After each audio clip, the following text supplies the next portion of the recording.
বিপ্লবে বাচ্চারা গুলির সামনে জীবন দেয় আর মুরব্বীরা পদ ভাগাভাগিতে মেতে ওঠেন বলে মন্তব্য করেছেন বৈষম্যবিরোধী ছাত্র আন্দোলনের আহ্বায়ক হাসনাত আব্দুল্লাহ। শনিবার ১৬ নভেম্বর সকালে রাজধানীর জাতীয় শিক্ষা ব্যবস্থাপনা একাডেমিতে শিক্ষা অধিকার সংসদ আয়োজিত এক আলোচনা সভায় তিনি একথা বলেন।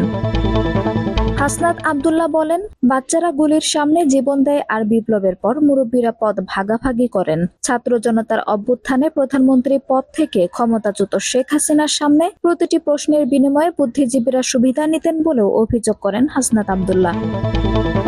হাসনাত আব্দুল্লাহ বলেন, তরুণরা শুধু ইতিহাসের পাঠক নয়, এবার তারা ইতিহাস সৃষ্টি করেছেন। তাই ইতিহাসে যার যে অবদান পাঠ্যপুস্তকে তা যথাযথভাবে তুলে ধরতে হবে।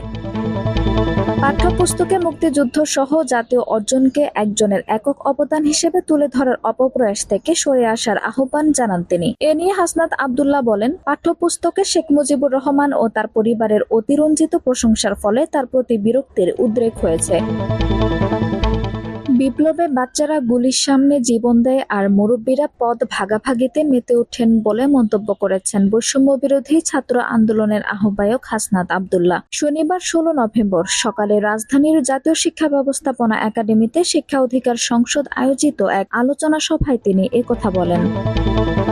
হাসনাত আব্দুল্লাহ বলেন, বাচ্চারা গুলির সামনে জীবন দেয় আর বিপ্লবের পর মুরব্বীরা পদ ভাগাভাগি করেন। ছাত্র জনতার অভ্যুত্থানে প্রধানমন্ত্রী পদ থেকে ক্ষমতাচ্যুত শেখ হাসিনার সামনে প্রতিটি প্রশ্নের বিনিময়ে বুদ্ধিজীবীরা সুবিধা নিতেন বলেও অভিযোগ করেন হাসনাত আব্দুল্লাহ। হাসনাত আব্দুল্লাহ বলেন, তরুণরা শুধু ইতিহাসের পাঠক নয়, এবার তারা ইতিহাস সৃষ্টি করেছেন। তাই ইতিহাসে যার যে অবদান পাঠ্যপুস্তকে তা যথাযথভাবে তুলে ধরতে হবে।